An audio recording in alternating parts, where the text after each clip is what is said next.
Winn-Dixie, chapitre 6. Winn-Dixie ne pouvait pas supporter de rester seul, ce que nous avons rapidement découvert. Lorsque nous le laissions seul dans la maison, il faisait tomber par terre tous les coussins du canapé et vidait tout le rouleau de papier de toilette. Nous avons donc décidé de l'attacher à l'extérieur avec une corde lorsque nous sortions. Cela n'a pas marché non plus. Winn-Dixie hurlait jusqu'à ce que Samuel, le chien de Madame Detweller, l'imite.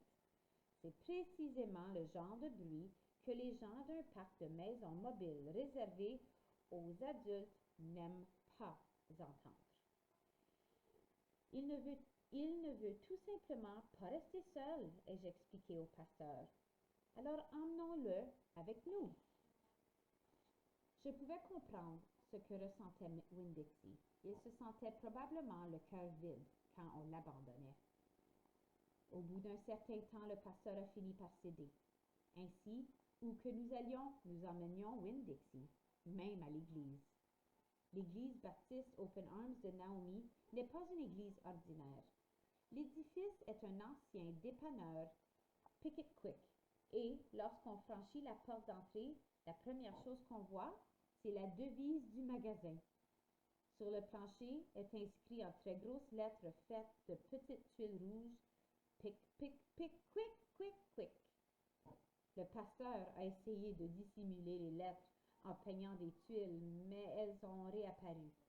Alors, il a fini par laisser tomber. L'autre chose qui démarque l'église Open Arms des autres églises, c'est qu'il n'y a pas de banc. Les fidèles apportent leurs propres chaises pliantes. On dirait parfois que la congrégation assiste à une parade ou à une fête en plein air plutôt qu'à un office religieux. Comme c'est une église pas ordinaire, j'ai pensé que Winn-Dixie s'y sentirait parfaitement à l'aise. Mais la première fois que nous avons emmené Winn-Dixie à l'église, le pasteur l'a attaché à l'extérieur, près de la porte d'entrée. Mais pourquoi l'avoir amené jusqu'ici si c'est pour l'attacher, ai-je protesté. Parce que l'église n'est pas un endroit pour les chiens, Opal, a répondu le pasteur. Il a donc attaché Winn-Dixie à un arbre en faisant remarquer qu'il serait bien au frais à l'ombre et que tout se passerait bien. Eh bien, cela n'a pas été le cas. L'office a commencé et on a chanté et prié ensemble. Puis le pasteur a entamé son sermon. Il n'avait pas prononcé plus que 3 mots lorsqu'on a entendu un horrible hurlement à l'extérieur. Oh, le pasteur a essayé de l'ignorer. Aujourd'hui, a-t-il commencé, a hurlé Winn-Dixie. S'il vous plaît, a dit le pasteur. A retorqué Winn-Dixie. Mes amis, a continué le pasteur, s'est lamenté Winn-Dixie. Tous les fidèles assis sur leurs chaises pliantes se sont regardés. Opal, a dit le pasteur. A hurlé Winn-Dixie. Oui, monsieur, ai-je répondu. Va chercher ce chien, a-t-il crié. Oui, monsieur, ai-je crié à mon tour. Je suis sorti, j'ai détaché Winn-Dixie et je l'ai emmené à l'intérieur. Il s'est assis derrière moi et a souri au pasteur, qui n'a pas pu s'empêcher de sourire à son tour. C'était l'effet que lui faisait Winn-Dixie. Le pasteur a alors repris son sermon. Winn-Dixie est demeuré assis à l'écouter, en remuant les oreilles d'un côté et de l'autre, afin de saisir tous les mots. Et tout aurait continué à bien se dérouler si une souris n'avait pas fait son apparition. Il y avait des souris dans l'église Open Arms. Elles avaient élu domicile dans l'ancien dépanneur Pick-it Quick, qui regorgeait les bonnes choses à manger, et lorsque le magasin avait été transformé en église, les souris étaient restées et se nourrissaient des miettes des soupers de la paroisse. Le pasteur ne cessait de répéter qu'il allait devoir régler le problème, mais il n'avait jamais rien fait, car, en vérité, il ne pouvait pas supporter de faire du mal à une mouche, ni même à une souris.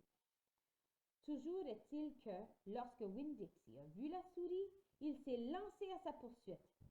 Une minute plus tôt, il régnait un grand silence dans l'église pendant que le pasteur déclamait son sermon et, tout à coup, Winn-Dixie s'était métamorphosé en fusée, courant à toutes jambes après la souris en aboyant. Ses pattes glissaient sur le plancher verni du Picket Quick, mais il repartait de plus belle, déclenchant les applaudissements des fidèles, qui l'encourageaient ou le pointaient du doigt. L'excitation de la foule est parvenue à son comble lorsque Winn-Dixie a finalement attrapé la souris. « Je n'ai jamais vu de ma vie un chien attraper une souris !» s'est exclamée Madame Norderly, qui était assise à côté de moi. « Ce n'est pas un chien ordinaire, lui ai-je fait remarquer. »« J'imagine, a-t-elle répliqué. Winn-Dixie se tenait devant toute l'assemblée, remuant la queue et tenant fermement la souris dans sa gueule en prenant soin de ne pas l'écraser. « Je crois que ce chien a du retriever en lui, a dit quelqu'un derrière moi. C'est un chien de chasse. » Winn-Dixie s'est approchée du pasteur et a déposé la souris à ses pieds. Lorsqu'elle a tenté de s'échapper, il l'a retenue en plaquant sa patte sur sa queue. Puis, il a souri de toutes ses dents. Le pasteur a baissé les yeux sur la souris. Il a regardé Winn-Dixie, puis m'a regardé et s'est frotté le nez. Un grand silence régnait dans l'ancien magasin Picket Quick. « Prions ensemble, » a finalement annoncé le pasteur, « pour cette souris. » Et tout le monde s'est mis à rire et à applaudir. Le pasteur a ramassé la souris par la queue et s'est dirigé jusqu'à la porte d'entrée du Picket Quick, d'où il l'a jetée dehors. Les applaudissements ont redoublé. Il est ensuite revenu et nous avons tous prié ensemble. J'ai prié pour maman. J'ai dit à Dieu combien elle aurait aimé l'histoire de Winn-Dixie attrapant cette souris. Celle-là l'aurait bien fait rire. J'ai demandé à Dieu si je pouvais être celle qui, un jour, lui raconterait cette histoire. J'ai ensuite raconté à Dieu à quel point je me sentais seule à Naomi, car je ne connaissais pas beaucoup d'enfants, seulement ceux de l'Église. Il n'y avait pas beaucoup d'enfants à l'Église, juste Dunlap et Stevie Dewberry, deux frères qui se ressemblaient comme deux gouttes d'eau, mais qui n'étaient pas jumeaux, et Amanda Wilkinson, qui avait toujours l'air pincé, comme si quelque chose sentait très mauvais. Il y avait aussi Sweetie Pie Thomas, mais elle n'avait que 5 ans et ce n'était encore qu'un bébé. De toute façon, aucun d'eux ne voulait être mon ami, car ils s'imaginaient probablement que j'allais rapporter toutes leurs mauvaises actions au pasteur. Ils auraient alors des ennuis avec Dieu et avec leurs parents. Alors j'ai dit à Dieu que je me sentais seule, même avec Winn-Dixie. Enfin, j'ai prié pour la souris, comme l'avait conseillé le pasteur. J'ai prié qu'elle ne se soit pas faite mal lorsqu'elle avait volé dans les airs à la porte d'entrée de l'église baptiste Open Arms de Naomi. J'ai prié pour qu'elle atterrît sur un doux carré de pelouse.